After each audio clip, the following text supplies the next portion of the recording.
여러 형태로 좀 환경이 변하고 있다라고 느껴지면서 우리가 다시 생각해야 되지 않나, 우리가 살고 있는 지구에 대해서 어떻게 생각을 좀 해야 되지 않나. 재난 상황에서 안전하게 살려면 믿을 수 있는 이웃들끼리 서로를 챙겨야 한다. 집수리를 직접 해보고 싶어 하는 DIY나 메이커스 문화가 이제 생기기 시작했고요. 미세먼지를 줄이기 위해서 나는 일회용품을 소비하지 않겠어.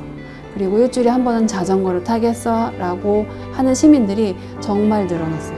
지구에 살고 있는 수많은 사람들에게 당신들 앞으로 어떻게 살 거냐고, 이대로 살 거냐고, 이 질문을 어떻게 우리가 응답하고 푸는가가 우리에게 희망이 되지 않을까?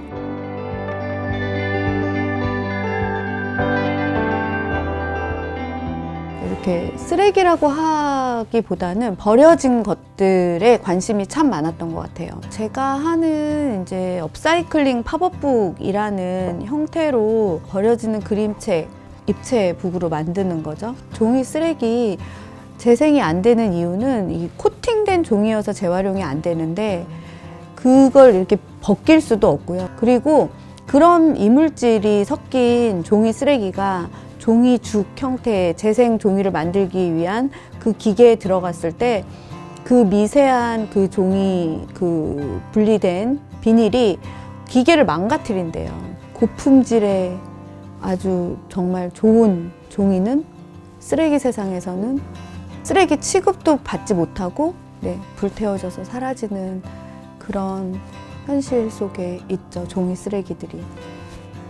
커피를 먹었는데 컵홀더 모아서 너가 생각나서 가져왔어. 우리 집에 버리는 책이 있는데 이곳에 가져다 놔도 되냐라는 질문을 받아서 그곳에는 우리 집에서 버리는 책을 가져다 놓는 공간이 되기도 했어요. 버려지는 그림책들, 버려지는 책들이 머무는 공간이 생기는 것 같아요.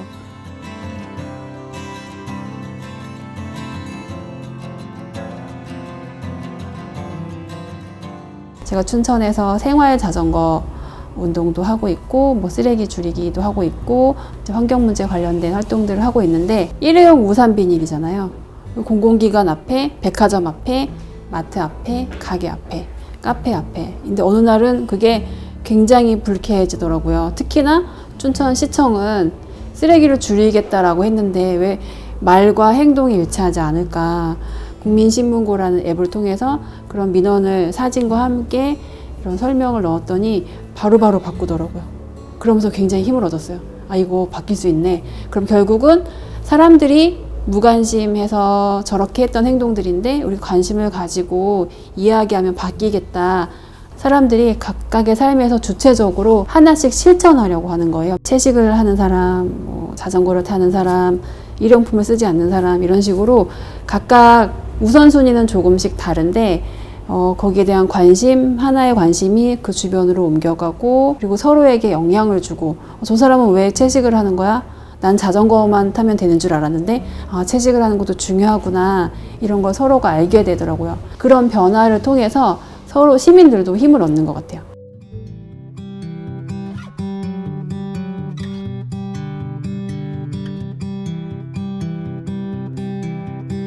저희가 이제 그 건축을 위주로 한 이제 기술을 다루고 있습니다. 기후 환경에 지금 무리를 주고 있는 또는 영향을 주고 있는 것들을 최소화하고 옳은 방향 쪽으로 틀만한 어떤 개인적인 주체적인 어떤 그러한 생각과 철학들이 기술로서부터 시작되어야 되지 않겠느냐 하는 이제 생각들인 거죠. 뭐 일부 지금 이제 그 유럽, 그 북유럽 국가 중에서는 평균 그 주택의 수명이 약 한 140년 정도 된답니다. 근데 우리나라 같은 경우에는 약 한 20년밖에 되지 않아요.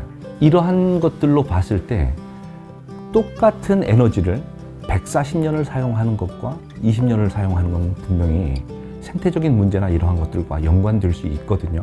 또 이러한 것들이 기후 환경의 문제라든가 이러한 것들도 또 연관될 수 있는 것들이고요. 일본 고베에 지진이 터졌을 때 생협이 있었던 지역의 피해가 아주 작았대요. 자, 생협 앞으로 대피하세요. 다 대피해서 모였는데 생협 배달 직원이 할머니가 한 분이 안 보인다고. 그 순간 그 젊은이는 오토바이를 타고 그 집을 향하고 있었던 거예요. 그 할머니는 무너진 담벼락에 깔려 있었어요. 구출했어요. 신뢰관계가 있는 지역 사람들이 재난 상황에서 사람을 구한다라는 거거든요. 이제 앞으로는 동네에서 믿을 수 있는 신뢰관계망 속에서 함께 살아가지 않으면은 생명도 보존할 수 없고 그럭저럭 함께 살아낼 수 있는 회복력이라고 하는 것 자체가 생길 수가 없어요. 우리가 먼데 사는 가족, 친척은 재난 상황에서는 무용해요. 오히려 아래층에 사는 이웃이 위급한 재난 상황에 그 사람이 나를 생명을 챙겨줄 수 있는 관계가 되는 거예요. 이제는 근린 단위에서 서로 챙겨야 되고 여기서 일자리 일거리가 나오는 거다. 자, 이거는 어떤 의미냐면 그동안에는 직주 분리예요. 1터와 3터가 분리되어 있어요. 이걸 차 타고 1시간 반, 왕복 3시간씩 차를 타고 왔다 갔다 했어요. 저는 이게 이제 동네 단위로 동네 완결적 비중이 훨씬 높아져야 된다고 봅니다. 뉴노멀이 로컬을 중심으로 재편된다고 했을 때 그 핵심은 직주 근접, 직주 통합이에요. 저희가 한 2018년부터 이제 이 집수리 아카데미나 이러한 것들을 운영하고 있는데 이러한 현장에 적용되는 기술들을 배워가시고 그 결과로서 이제 사회적으로 우리가 좀 돌봐야 할 약자들, 경제적인 약자들, 주거 약자들 이런 분들에게 이제 혜택을 돌아가는 이런 이제 시스템들을 저희가 이제 구축을 하고 있거든요. 우리 함께 살아가는 이 공동체가 처해 있는 어떤 주거의 문제라든가 특히나 대도시에 있는 주거 복지에 관한 문제 이런 것들과 이제 만나게 되는 거죠.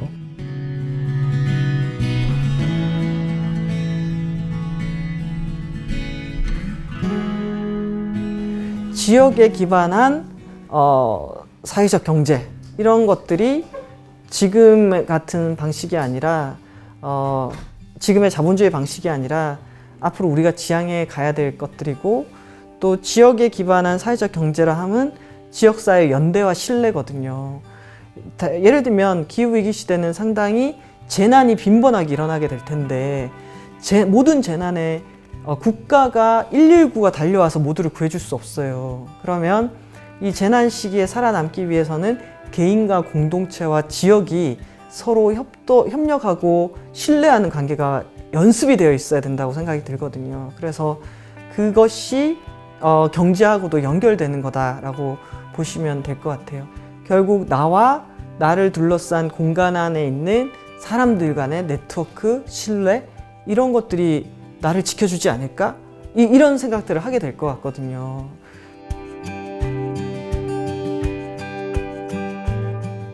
기후 위기나 이러한 문제들은 결코 누구 한 사람의 히어로로 인해서 저는 해결되리라고 생각되지는 않습니다.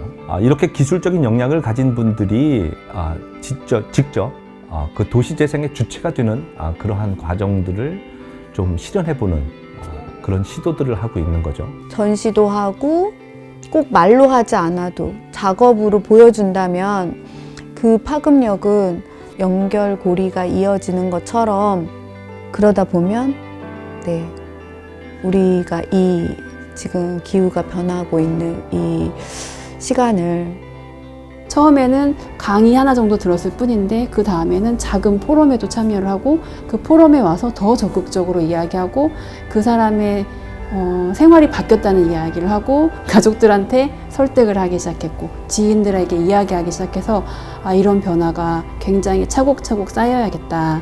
그럼 결국은 그 시간은 굉장히 느리겠지만 더 나은 정책, 더 나은 행정, 시민들이 원하는 것이 곧 정책이 되지 않을까 하는 생각이 들어요.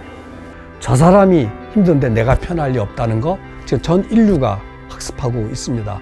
함께 살아가는 연습들을 우리는 코로나를 통해서 하고 있고 코로나보다 훨씬 센 기후위기가 와도 저는 동네에서 살아낼 길을 만들 수 있다고 봅니다. 결국 우리가 위기를 이겨나는 방법은 연대와 협력밖에 없구나 라는 얘기로 귀결될 것 같고 그 연대와 협력의 정신을 찾는 것이 기후위기가 우리한테 주는 희망이 될 수 있겠다라고 저는 생각합니다.